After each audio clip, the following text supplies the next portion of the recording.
మోన్సిన్యూర్ Gabriel గారు, అదేవిధంగా మోన్సిన్యూర్ Bala father గారు, మన పాస్టల్ సెంటర్ డైరెక్టర్ గారైన విజయరాజు ఫాదర్ గారికి, అలాగే మన మిగిలిన ఫాదర్ తంబి, మన ప్యారిష్ ప్రీస్ట్ ఫాదర్ గారు జోజీ ఫాదర్ గారికి, సిస్టర్ గారికి, మన ఇద్దరు సిస్టర్స్ గారికి, మీ అందరికీ నా శుభాశీస్సులు.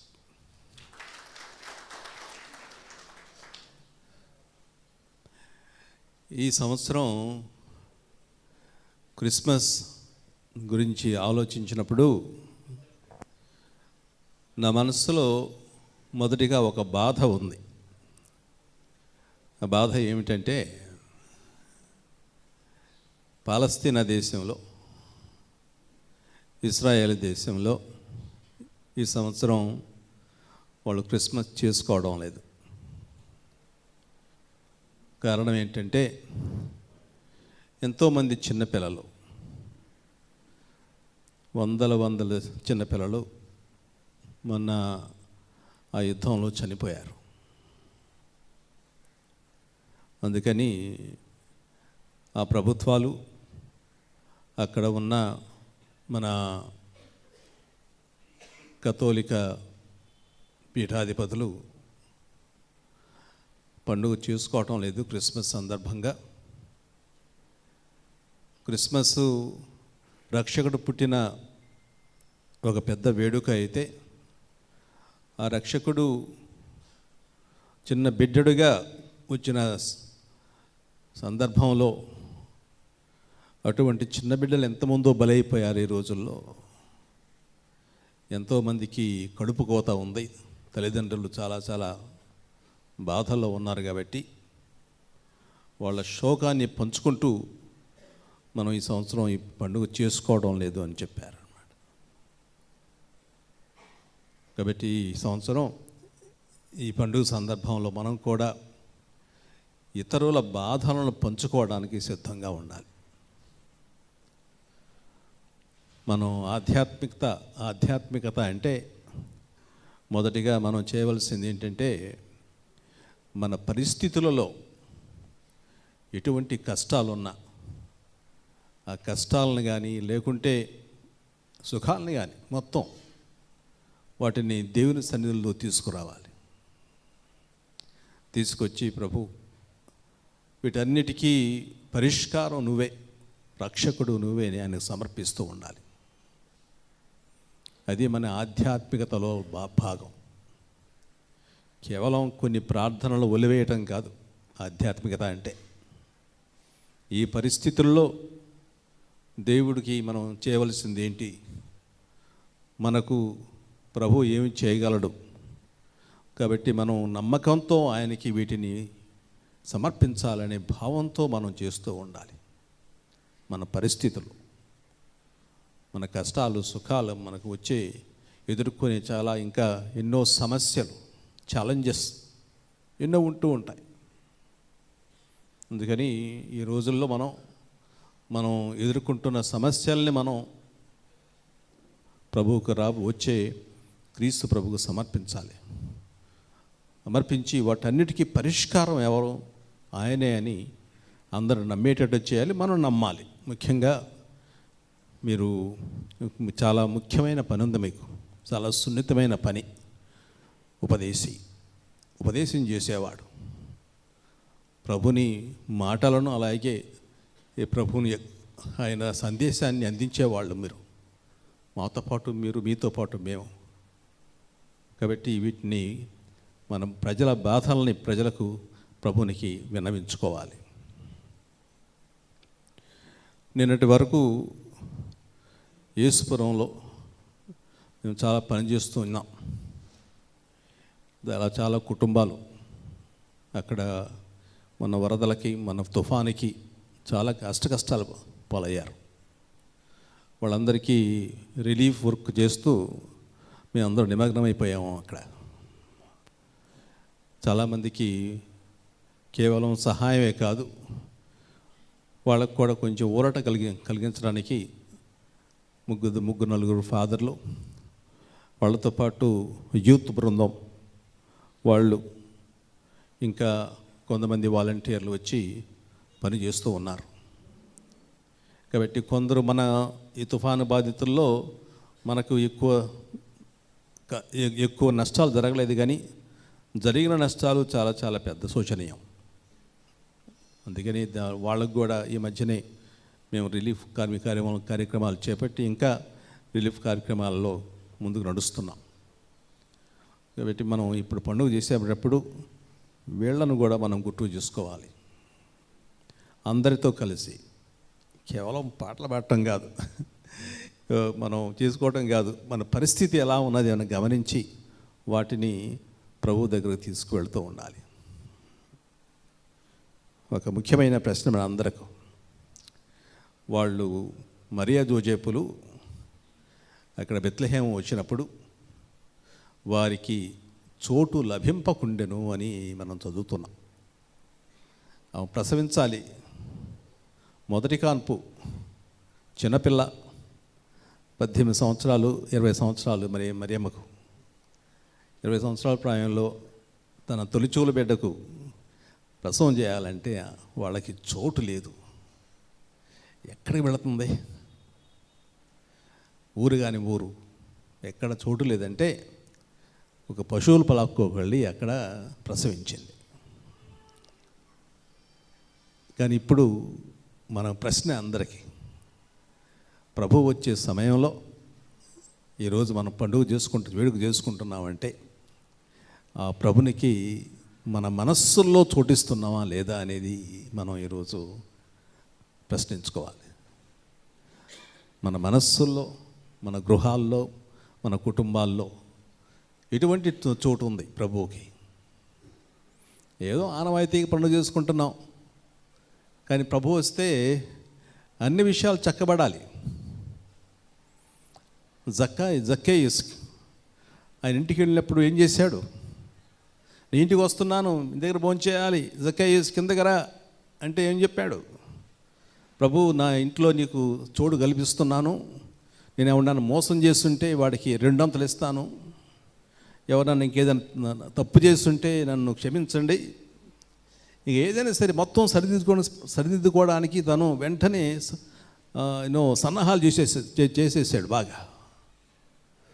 అటువంటి సన్నాహాలు మనం చేస్తున్నామా మన జీవితంలో? నా జీవితంలో చాలా వంకర్లు ఉంటాయి, ప్రతి వాళ్ళ జీవితంలో వంకర్లు తిరిగిన దారి ఉంటుంది అందరికీ. నా దారి ఎప్పుడు తిన్నగా ఉందా లేకుంటే వంకర తింకరగా ఉందా? ఆ వంకర టింకరగా ఉంటే నా దారిని కూడా నేను తిన్నగా చేసుకోవాలని బప్తిస్త యోహాను చెప్పాడు.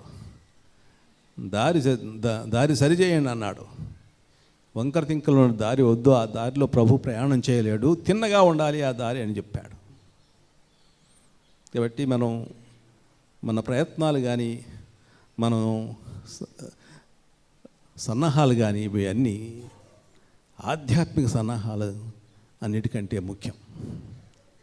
మనందరూ ముఖ్యంగా బాహ్యమైన సన్నాహాలు చేస్తూ ఉంటాం. క్యారల్స్ పాడాలి, గుడికి రంగులేయాలి, మళ్ళీ ఏదో ఇది మంచి డెకరేషన్స్ చేయాలి, పాటలు బాగా ఉండాలి, మ్యూజిక్ కూడా బాగా కావాలి, మైక్ సిస్టమ్ బాగా ఉండాలి, కొత్త బట్టలు తీసుకోవాలి, అన్నీ బాగానే ఉన్నాయి. అసలు సన్నాహం ఏంటంటే ఒక ఆధ్యాత్మిక సన్నాహం. ఆధ్యాత్మిక సన్నాహం లేకపోతే మన ఈ పండుగకు కూడా ఎటువంటి విలువ ఉండదు. దాంతోపాటు మనకు కావాల్సిన ఇంకొక ముఖ్యమైన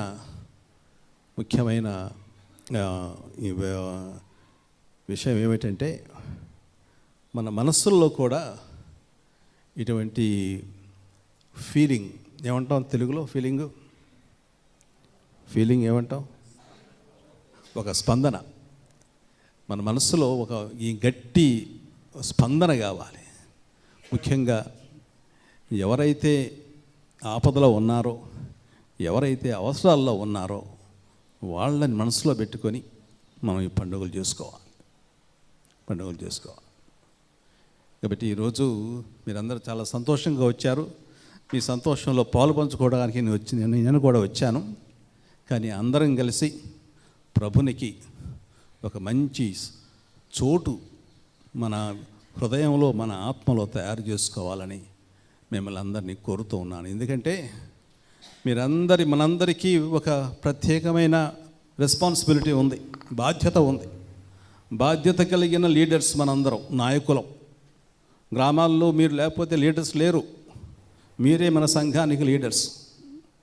కాబట్టి ఈ లీడర్స్ అనే వాళ్ళలో మనందరిలో ఆధ్యాత్మికంగా మనం సంసిద్ధులం అవ్వాలి. ఆ ప్రభు ఇచ్చాడంటే మండిపోతూ ఉండాలి, ఆయన ఇచ్చే సందేశంతో మండిపోతూ ఉండాలి. మనం వాళ్ళు మాట్లాడుతుంటే వాళ్ళు కూడా మన మాటలు విని వెంటనే స్పందించగలిగి వాళ్ళ జీవితాలను కూడా మార్చడానికి వాళ్ళు సంసిద్ధులు కావాలి. మన హృదయాల్లో కనుక ఈ నిప్పు రేపోతే వాళ్ళు ఏం నిప్పిస్తాం వాళ్ళకి మనం.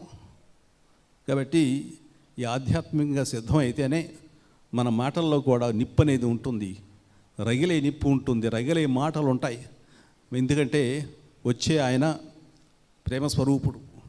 ప్రేమ అనేది నిప్పు అనేది అందరి హృదయాలను దహించి వేస్తుంది. అటువంటి నిప్పు ఇవ్వాలంటే మనము ఆధ్యాత్మికంగా సంసిద్ధులం అవ్వాలి. మీకు చెప్పాలో చెప్పకూడదో నాకు తెలియదు, కానీ అందరూ మంచి పాప సంకీర్తనం చేయండి. ఈ సంవత్సరం మొత్తానికి పాప సంకీర్తనం చేయండి. ఒక్క పాపం కూడా మిగలకుండా, శేషం లేకోకుండా పాపం సంకీర్తనం చేసి ఆధ్యాత్మికంగా సిద్ధపడి మిమ్మల్ని, మీ కుటుంబాన్ని కూడా సిద్ధపరిచి ఒక మంచి మోడల్గా తయారవ్వాలని మిమ్మల్ని అందరినీ దీవిస్తున్నాను. అలా అయితే మీరు ఒక పెద్ద సుమాతృక అవుతారు మన మేత్రాసనానికి. ఈ రోజుల్లో ఈ 100 సంవత్సరాల వేడుక సందర్భంగా, గుణదల వేడుక సందర్భంగా అందరికీ సదస్సులు నిర్వహిస్తున్నాం. దీని యొక్క ముఖ్యమైన కారణం ఏంటంటే మన ప్రజలందరిలో ఒక మంచి చైతన్యం కావాలి. చిన్న చిన్న గ్రూపులుగా తీసుకువచ్చి ఇలా లీజన్ ఆఫ్ మేరీ సభ్యులను, అదేవిధంగా వచ్చే ఆదివారం యువతను తీసుకొస్తున్నాం. తర్వాత పెళ్ళైన వాళ్ళు ఎవరైతే 25 సంవత్సరాలు 50 సంవత్సరాలు జరుపుకుంటున్నారో వాళ్ళని తీసుకొస్తున్నాం. ఇంకోసారి గురువులను, కన్యాస్త్రీలను ఒకరోజు తీసుకొస్తున్నాం. ఈ విధంగా చాలామంది వస్తున్నారు. చాలామంది ఈ గ్రూప్గా తీసుకొచ్చి వాళ్ళలో ఒక మంచి చైతన్యం వచ్చేటట్లు, వాళ్ళందరూ కలిసి పనిచేయడానికి సిద్ధమయ్యేటట్టు, వాళ్ళందరి పనులు వాళ్ళు సక్రమంగా నెరవేర్చేటట్లు అందరినీ బలపరచడానికి ఈ సన్నాహాలు చేస్తున్నాం. ఎందుకంటే మేత్రాసనంగా మన సంఘం దృఢపడాలి, విశ్వాసంలో దృఢపడాలి. ఎందుకంటే 100 సంవత్సరాలు ఆ తల్లి మనల్ని ప్రోత్సహించింది, కాపాడింది, తన విశ్వాసాన్ని మనకు నేర్పింది. ఆ విశ్వాసం ద్వారా మనందరం క్రీస్తు ప్రభుత్వానికి మమ్మల్ని నడిపిస్తుంది. కాబట్టి అటువంటి విశ్వాస బాటలో మనం పయనించాలి. అలా పయనించాలంటే ఈరోజు వచ్చే పండుగకు కూడా మనం సంసిద్ధులు అవ్వాలని నేను ప్రగాఢంగా మిమ్మల్ని విశ్వసిస్తూ మిమ్మల్ని కోరుతూ ఉన్నాను. మీకు, మీ కుటుంబాలకు దేవుని ఆశీర్వాదాలు అందాలి. రక్షకుడు వచ్చి మీ ఇంటిలో నివాసం ఏర్పరచుకోవాలి. మీరందరూ చక్కగా వర్ధిల్లాలని, అలాగే మీ కుటుంబాలు, మీ సంఘాలు ముందుకు సాగాలని దీవిస్తూ మీ అందరికీ నా క్రిస్మస్ శుభాకాంక్షలు తెలియజేస్తూ ఈ సదస్సును ఏర్పాటు చేసిన మన ఫాదర్ గారిని అభినందిస్తూ ముగిస్తాను. Thank you. God bless you.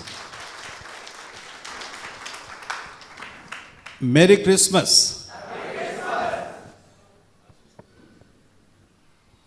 లూకా సువార్త 24వ అధ్యాయంలో యేసు ప్రభు ఉత్థానమైన తర్వాత 2 శిష్యులు ఎమ్మావు అనేటువంటి గ్రామానికి వెళుతుంటారు. వారు నిరుత్సాహంతో, నీరుగారి, సత్తువ లేకుండా నడుస్తున్న సమయంలో ప్రభు వచ్చి వాళ్ళతో మాట్లాడతారు. వారి మధ్యలోనికి వచ్చి మాట్లాడతారు. అట్లాంటి సందర్భంలో ప్రభువును వారు కనుగొన్న తర్వాత ఒక మాట అంటారు. ఆయన మనకు ప్రవక్తల ప్రవచనాలని తెలియజేస్తుండగా మన హృదయాలు ప్రజ్వరిల్లలేదా అని పలుకుతారు. అటువంటి ప్రజ్వరిల్లే సందేశాన్ని మన తండ్రి గారు ఈరోజు మనకు అందించారు. నిజంగా తండ్రి గారా, మీరు మాట్లాడినటువంటి కారణం ఏంటంటే, ఏదో క్రిస్మస్ సందేశాన్ని ఇవ్వడం వేరు, ప్రస్తుతం ఉన్నటువంటి ఆర్థిక సామాజిక పరిస్థితులకి అనుగుణంగా, ముఖ్యంగా యేసుప్రభు జన్మించి జీవించినటువంటి ప్రదేశంలో ఇప్పుడున్నటువంటి పరిస్థితులు ఏ విధంగా ఉన్నాయి, వాటికి మనం స్పందించకపోతే, if you do not respond కాకపోతే ఈ క్రిస్మస్ పండుగలో అర్థం లేదు. అదేవిధంగా తండ్రి గారు మన విజయవాడ మేత్రాసనం యేసుపురం ప్రాంతంలో వివిధ ప్రాంతాలలో సోషల్ సర్వీస్ సెంటర్ తరపున, మేత్రాసనం తరపున చేస్తున్నటువంటి సేవలను ఒకసారి ఉటంకిస్తూ మనకిచ్చిన సందేశం ఏంటంటే, ఎక్కడైతే శ్రమ ఉంటుందో, ఎక్కడైతే బాధ ఉంటుందో, అవసరత ఉంటుందో, అక్కడ మనం చేయగలిగినటువంటిది చేయాలి. అది చేయలేకపోతే ప్రయోజనం ఎన్ని పండుగలు చేసుకున్నా లేదు అనేటి గొప్ప సందేశాన్ని మనకిచ్చినటువంటి మన ఆత్మీయ తండ్రి గారికి మీ అందరి తరపున, వ్యక్తిగతంగా నా తరపున నా హృదయపూర్వకమైన ధన్యవాదాలను తెలియజేస్తున్నాను. Thank you my lord for taking time and coming and giving you wonderful message on this occasion. ఈ సమయంలో క్రిస్మస్ అంటే కేకులు, క్రిస్మస్ అంటే ఆనందం. కాబట్టి క్రిస్మస్ కేక్ని తండ్రి గారు మనందరి కోసం కట్ చేస్తారు. We wish you happy Christmas. We wish you Merry Christmas. We wish you happy Christmas. We wish you Merry Christmas. We wish you happy Christmas. We wish you Merry Christmas. We wish you happy Christmas. We wish you Merry Christmas. ప్రభు యేసు పుట్టిన రోజు మనమంత పండుగ రోజు. ప్రభు యేసు పుట్టిన రోజు జగమంత పండుగ రోజు. ధృవతార వెలిసిన రోజు, తార వెలిసిన రోజు. We wish you happy Christmas. We wish you Merry Christmas. We wish you happy Christmas.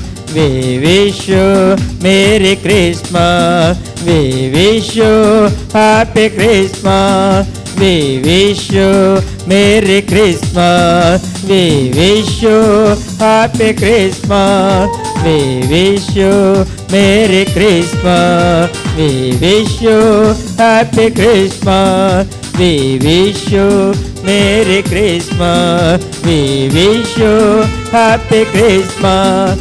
We wish you Merry Christmas. We wish you happy Christmas.